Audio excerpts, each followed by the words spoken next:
resolution to schedule and advertise for a permissive referendum for the town. We are approximately giving Warrensburg EMS approximately 50 feet of right of way on our King Street property for them to do an addition to their headquarters over there. Initially, we had made it 40 feet, and then they had changed the style of building they want to put up, or the breezeway. They need a little more area, so we had it resurveyed to 50 feet instead of 40 feet, and that would be a lot line adjustment. But because we're giving away town property, we have to have a permissive referendum. Are there any questions about this? So I'll ask for the draft resolution that the board has authorizes the conveyance. You're right, But we have to wait for that. but we have to wait 30 days. Petition You're right. is, Right. So I'll make a motion together. So I'll second it. you're making that motion, and Brian is seconding the motion to advertise, to allow us to give this property to EMS, subject to a permissive referendum. Any questions? Let's roll call vote. Councilperson Alexander? Yes. Councilperson Rounds? Yes. Supervisor Garrett? Yes. Councilperson Sutton? Yes. And Councilperson Todd? Yes. Okay. Before I go into new business, is there anybody else who would like to comment on the franchise agreement with Spectrum? Seeing none, I'm going to close the public hearing. The first order of business would be to pass a resolution request to approve the franchise agreement with the town of Warrensburg and Spectrum Northeast LLC. Can I have a motion to approve it? I'll make that motion. Motion by Brian, second by John to approve the agreement with town of Warrensburg and Spectrum Northeast LLC. Let's do a roll call on that too, because it's a long-term. Agree. Councilperson Alexander? Yes. Councilperson Rounds? Yes. Supervisor Garrett? Yes. Councilperson Sutton? Yes. And Councilperson Todd? Yes. Okay. And one thing on that, we shared this with the board, but I just want to make clear, those agreements aren't effective immediately. They require approval of New York State Public Service. PSC, right. Okay. Next would be a resolution request to schedule a public hearing on April 10th, 2024 at 7 p.m. to discuss the making changes to the short-term rental law as it applied to penalties. What it is we charge, our penalties for not adhering to our law is $200 first offense, and then it goes up accordingly. And that really doesn't get people's attention sometimes. So what we would like to do is increase the penalties. We'll have a public hearing. You have the information in your packet. It's going to be, I believe, $200 per day for the penalties by not adhering to our law as it's written. We've been very fortunate. I think we've only had one time where we've had to get after a short-term rental owner in the last 4 years. Now we see more people trying to be absentee owners. They come in and they try to play a little, they don't understand the law as written, so to speak. We spend a lot of time going back and forth with people who want a short-term rental but don't want to adhere to our law. So we just need to put some teeth in that to get their attention. And usually if you get in their pocketbook, you get their attention. So that's what the hearing is going to be about. Anybody can come and voice your opinion, pro or against it, next month's meeting at 7 o'clock. Before you vote, I just want to make sure I'm understanding what the hearing is going to be. This is a local law. Yeah, that's what we have to do with that. So you have to go through the local law process. If you want an informal discussion, you could certainly do that. I think what we're talking about though, is what you have is a draft local law. Yeah. So we could set that date for the public hearing on the local law, notice it appropriate and so in the paper. Sorry.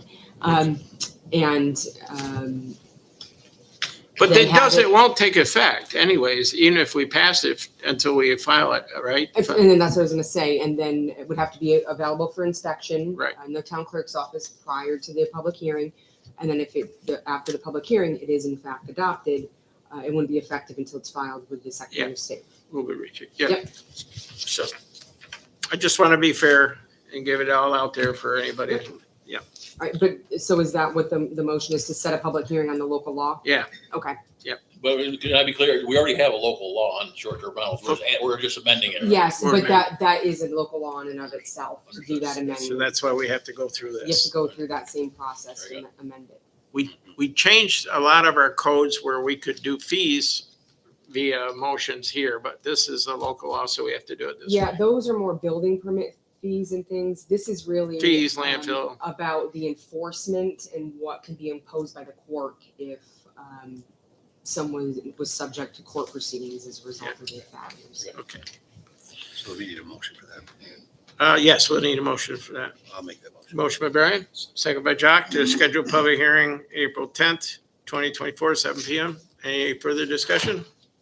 All those in favor signify by saying aye. Aye. Opposed? Carried.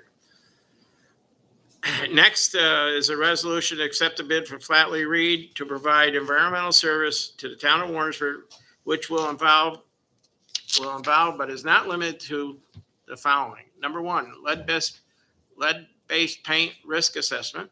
Number two, lead-based paint clearance. Number three, mold assessment and clearance. Asbestos, number four, asbestos survey. Number five, asbestos project monitoring and clearance. Number six, radon testing. Number seven, residential energy audits and tasks. And number eight, tier 2 specific environmental review and the fee for services are included in your packet. This is a requirement by the CBG grants, and I think it also has something to do with the Main Street grant. And so before any work can start on any of these projects, and that includes the homes or the businesses, they have to go in and do all these assessments. And there's a fee for each one of these services. Each one has a different fee, and it's in the information I have. You actually have had the information for a while. So these are the items. We got one bid back, and the only bid we got was from Flatley Reed of Schuylerville. So what I'm looking for is a motion to accept this, and this will help us move ahead with our CBG housing grant and also the Main Street grant as far as from the environmental aspect of it. I got a question. Yes. These fees are not included in the grant money that. No, we I don't see? believe so. This is above and beyond. Yeah, the fees run $50, $40. It's in the packet that you've had. I don't know who pays them right now. I think they may come out of the money that we got from the grant, That's what I'm asking. but I'm not sure of that. Pricing does not include fees for lift. I can go through the pricing. You've had it for quite a while. If you want to read it, you've had it for a month. I've had it. I think they were all given this, right, Pam? No, they weren't given the RFP. Oh, I thought you gave her that to them. Okay. Well, I can tell you what the fees are. This is The lead-based paint risk assessment is $650 per unit, and it's $10 per sample. The lead-based paint and clearance is $450 per unit and $10 per sample. Mold assessment and clearance is $850 per work area, $500. Mold clearance is $500 per work area. Asbestos survey is $950 per unit. Laboratory analysis not included, not to exceed $75 per sample. Asbestos project monitoring and clearance is $950 per site visit. And 48 hours is $35, 24 hours, $40 per sample. Asbestos clearance is $750 per site visit.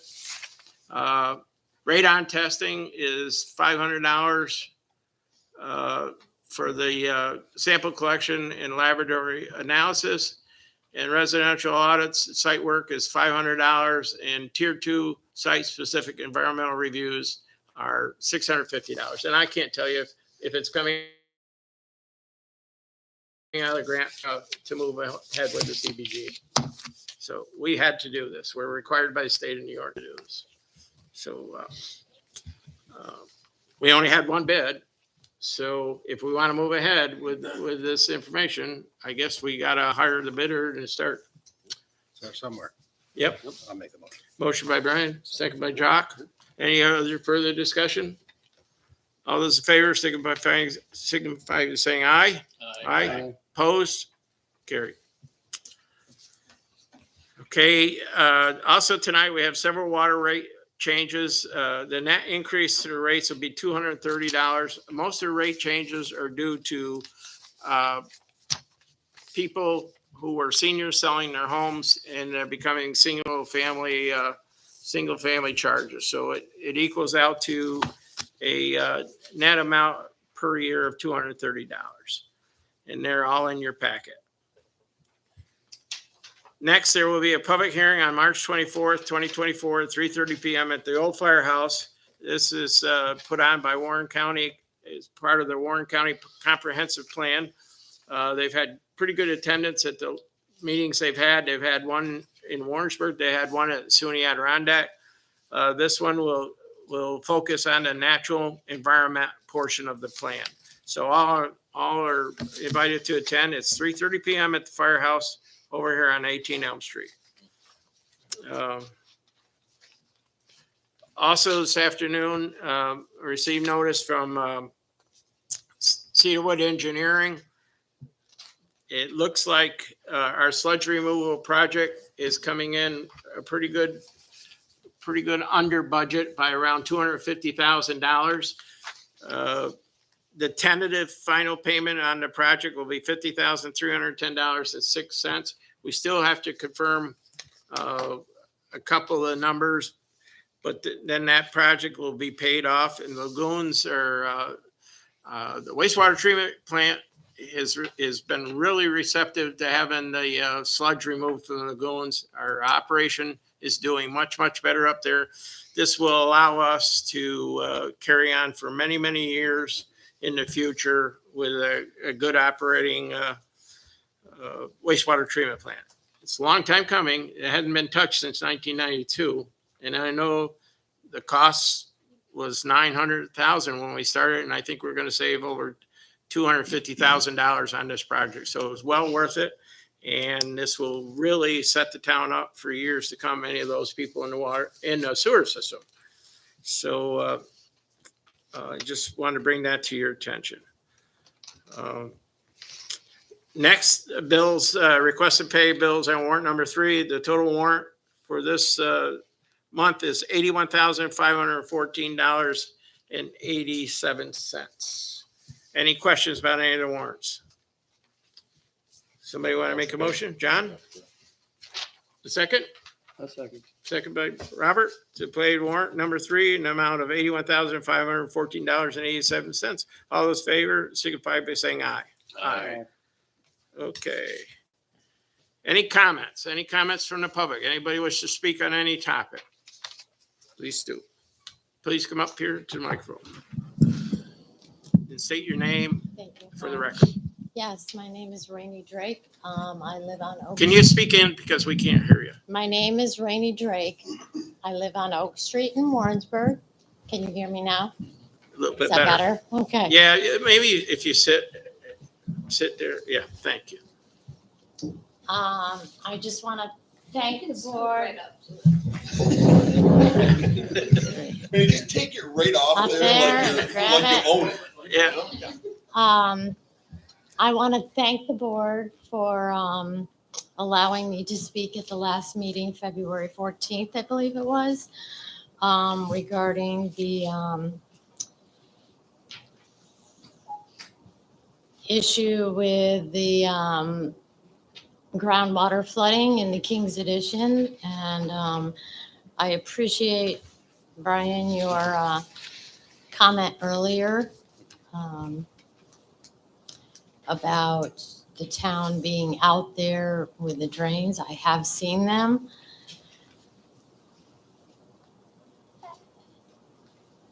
My basement dried up February 26th, finally.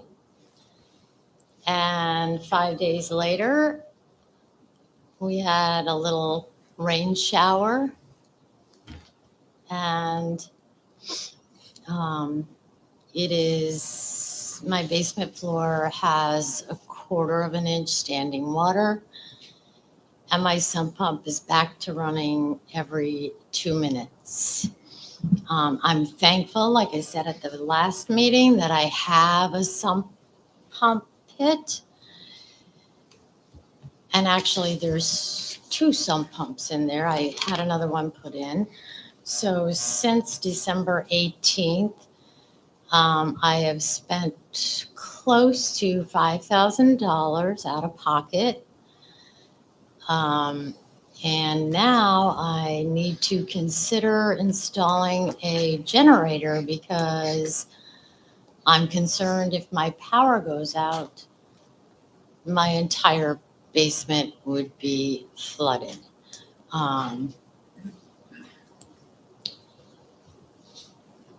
I know several other people in the community along Warren Street, King Street, Gold Street, Hackensack Avenue, Mountain Avenue, Adirondack Avenue.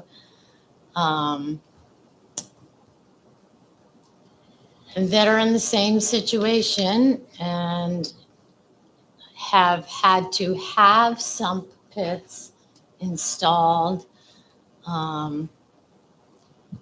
to try to minimize the damage. I have several notes here. I just don't understand what's going on. I do know that along Warren Street, the storm drains are now running. You can hear them running. So obviously something has been done along that street. However, and there is one storm drain that leads to a waterway on the corner of Hackensack and King that has always been running furiously. And I assume that it runs to drains along King Street, probably 100 yards from it.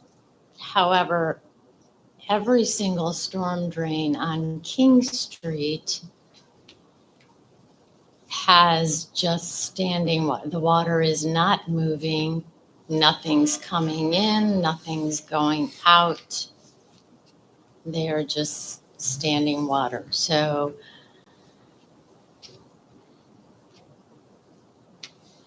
I was curious, and I'm hopeful that if cameras are put in or something to see what is going on.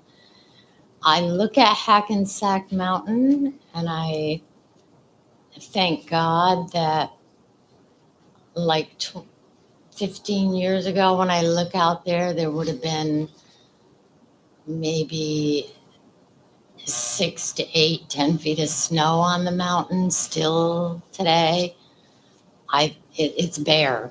And I thank God because I can't imagine what my home would look like. I wouldn't have a home when that decided to melt.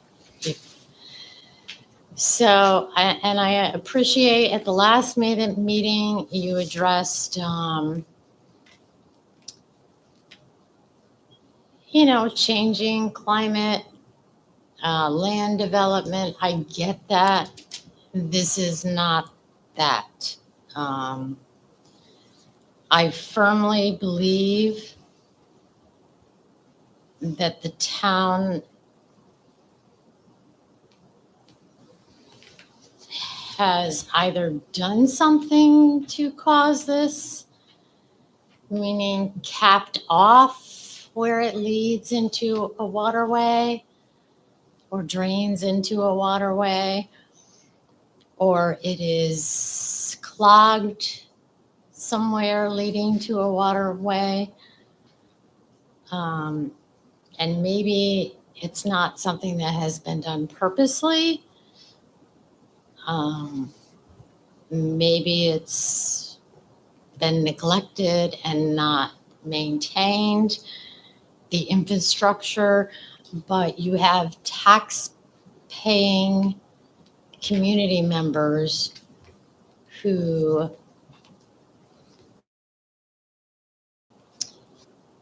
are putting gutters on a house that they've lived in for 40 years, thinking that that's going to stop their basement that's never been flooded from being flooded. And it's not going to do that. I have gutters on my house. So I'm hoping that we get some answers. My light bill is approximately 10 times higher than it normally is in the month. And I'm not a very happy community member right now. I go to work every day. I leave my home. It is on my mind 24/7. It is affecting every aspect of my life, and not just mine. I'm sure everybody in that area. So, thank you. Good, great. Thank you. Can I just, Sure. because I think we were offline when I spoke earlier about this issue. I know the neighborhood's watching it. Maybe they don't come to the meeting, but Well, I was hoping it was going to be on the agenda. Yeah. When I didn't see it, I was a So, little disappointed. just for the folks listening at home, I mentioned earlier that Pete and his men from the highway department have been out there, and they started pumping one of the drains, at the worst drain that they knew wasn't taking any water. And they bypassed one that they appeared to be clogged to a drain. And that drain that they were pumping into has taken copious amounts of water over the last couple of days. 2 pumps running today, and it took all the water we could throw at it. So they've identified a clog between one drain and the other. And a camera truck is coming to identify what's going on, if that's collapsed or if something has gotten lodged in there or something like that. It's a phenomenon that just happens. And so we will identify that, and moving forward, we'll figure out the best plan.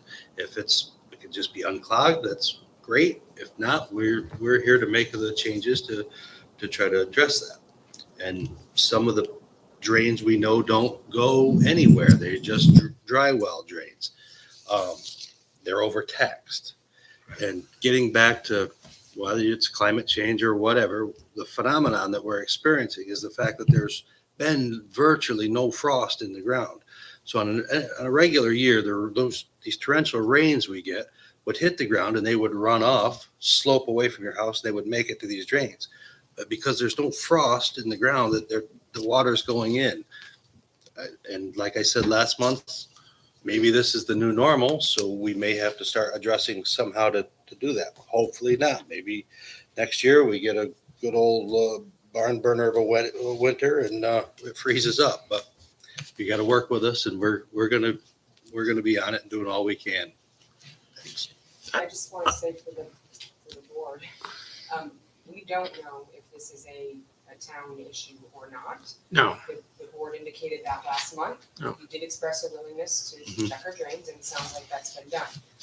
So I just want to make clear that we don't have enough information to know what Exactly. the cause is. There could be several contributing factors, some of which may be, many of which may be entirely unrelated to the town. So I just want to make that clear, that we check things out, but none of us are equipped to really determine what's happening. Right. And Randy, I understand your what's going on here because, you need this to be fixed yesterday. Well, unfortunately there's a process to this, and it's not as easy as just throwing somebody down into the drainage system and figuring it out. You've got to do certain things, and like Brian had mentioned, beginning and now is bringing in the camera is going to help figure out something. That's for sure. And like I said, I understand your process. I mean, you wish this was done yesterday, but But to be clear, But but to be clear, it may not. be It may something not. The town can fix. No. So I just want, it might not be a town issue. yeah, I'm just saying that the I get next that. process is to throw a camera down there and take a look and see. Certainly, Right. but I want to make clear that We'll know. we don't know Mhm. what the cause is. Yeah. Surface water is not the town's issue. And when I went over there in December with the former highway superintendent and we watched the water coming off the mountain, it's coming in buckets. And I think that was the 3 or 4 inch rain that we have. And I can tell you there's something happened over there where the water is on the surface. I used to spend a lot of time on Gold Street with Cal Angle, and there was never every angle or no water, that surface water like there is today. So there's something happened. But also, if you travel down Water Street and look at the river, I've never seen the river as high as it is right now in March. Maybe in April you see the river up. So there's water coming somewhere. But I got to reiterate what the attorney said. Surface water is not the responsibility of the town of Warrensburg. We will do everything in our power to correct those issues over there. But it may be something that's beyond our control. We've been researching.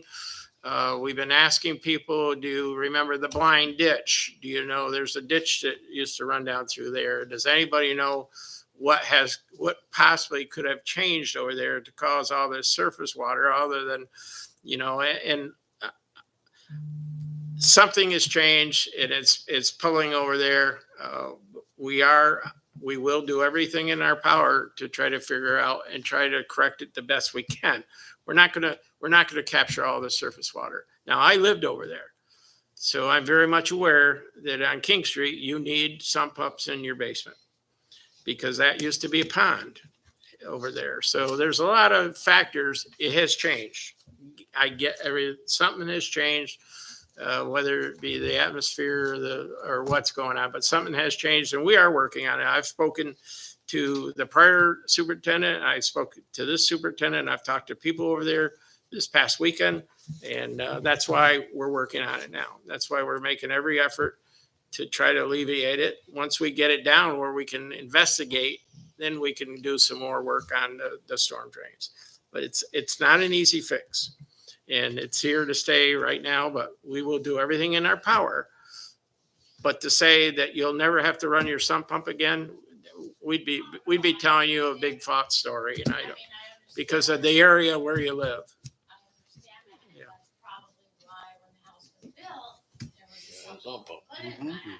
Yeah.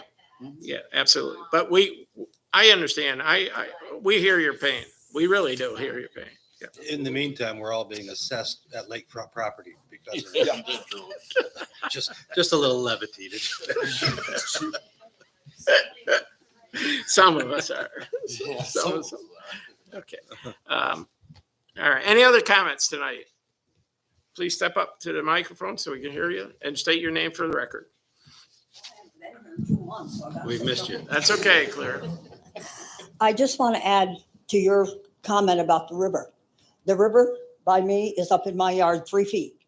I have never had it that much in March, Right. ever. And I hate to think what it's going to be in April. So it's up all over. Yes, it Hoping is. this is our new April. And then I'm going to get a canoe and, You better get a to get flat down to the bottom bank. boat. Yeah. Seriously, no, never in March. Thank you. So it's high all over. Yeah, it is high. So if I look for a canoe, Okay. All right. Anybody else wish to address the board tonight? Anybody? Sure.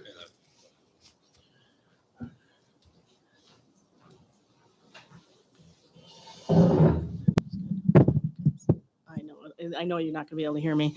So Laura Moore with the Warrensburg Museum. I just want to say that the Historical Society had their February 29th annual meeting. We honored Paul Gilchrist, and as you noticed in the Sun, there's a whole nice article, him accepting his award. And I just want to notice that in March, we will be at the Thurman Maple Days with the Warrensburg Museum. And then in April 5th at Richards Library, Dean Moore will be giving a solar eclipse speech and a presentation and have a small activity for folks. Okay. Thanks. Thank you. Anybody else wish to address us tonight on any topic? Please come up, state your name for the record.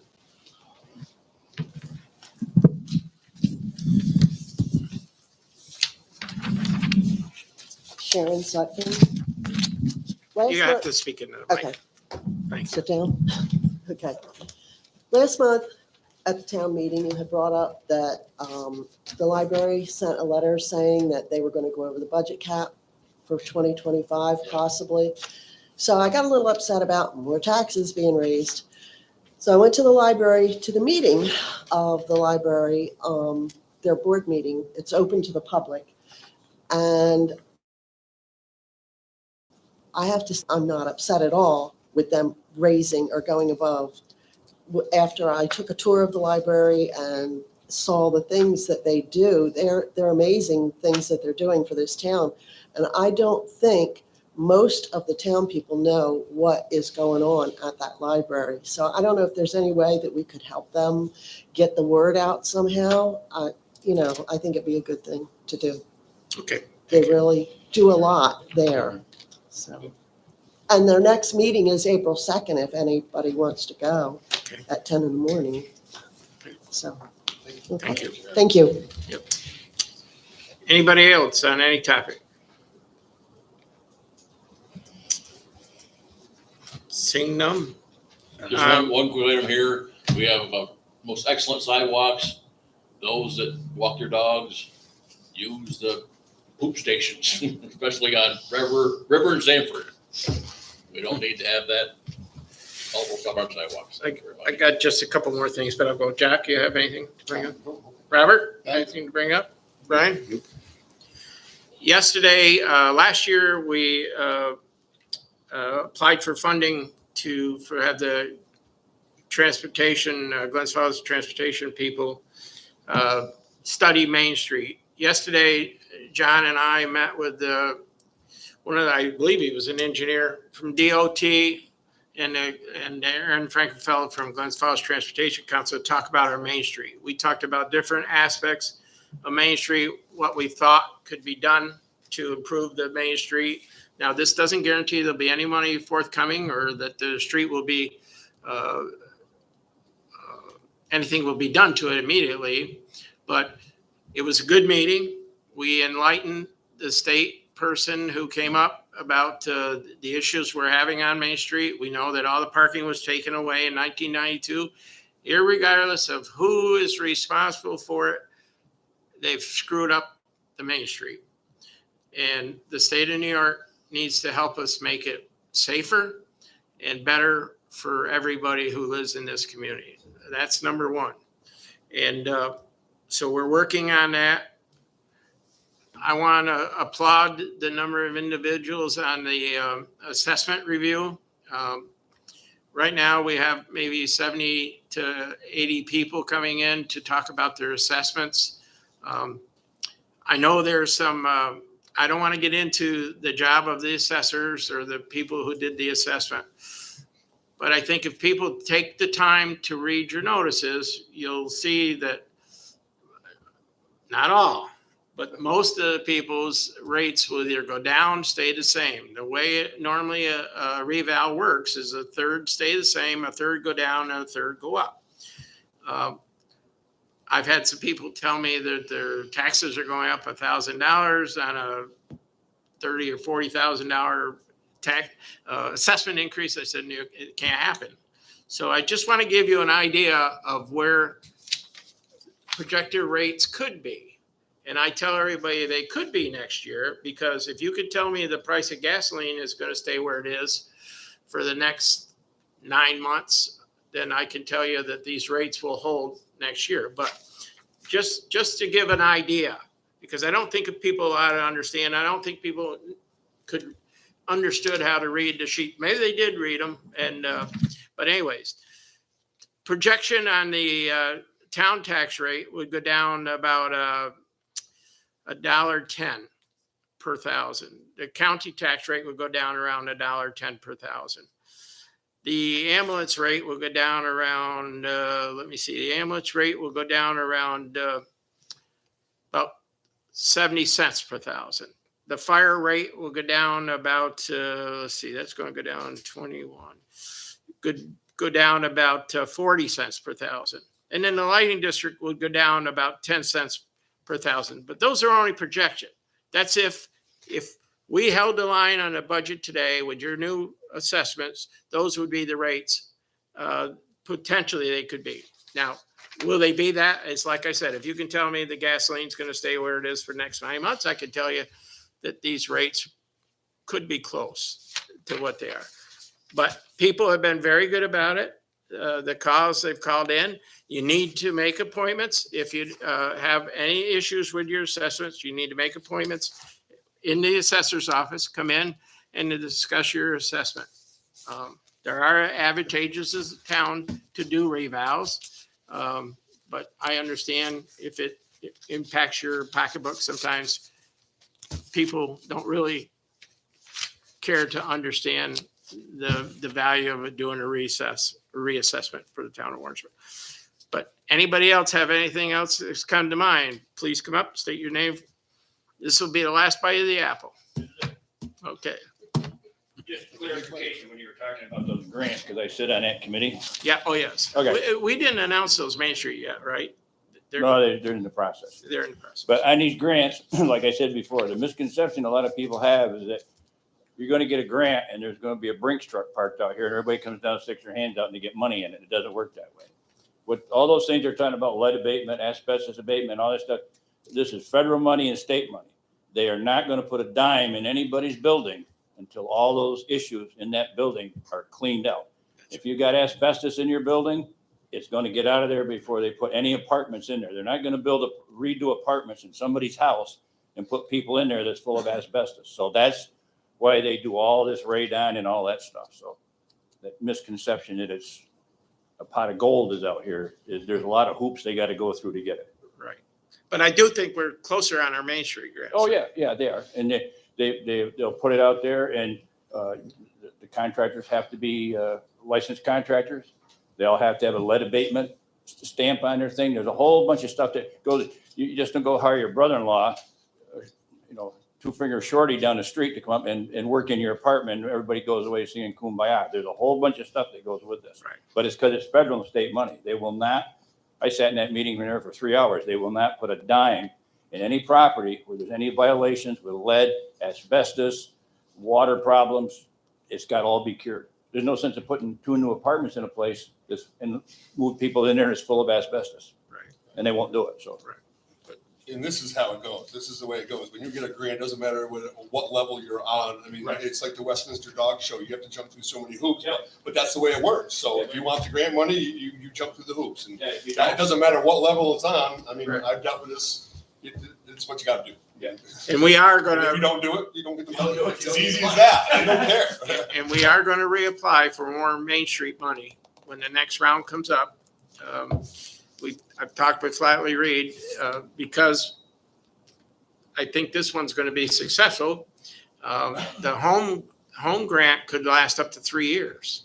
So that one could last up to 3 years. And we get people come in and want to make an application. We'll accept new applications, but they go at the bottom of the line for all those people who've already applied. And we have not determined who's going to get the home grants yet, as far as I know. Is that correct, Jim? And those home grants are blind grants. They're blind The too. only thing the committee sees is hypothetically, 65-year-old lady needs new roof.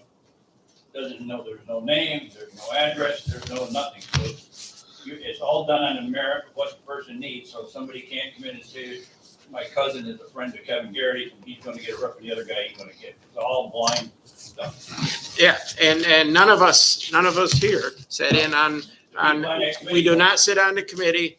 We do not influence any of this, just like we don't influence the reval. It is what it is, and the other people will take care of it. So I want to thank everybody for coming out tonight, and with that, I'll ask for adjournment. Motion to adjourn. We are adjourned. Thank you very much.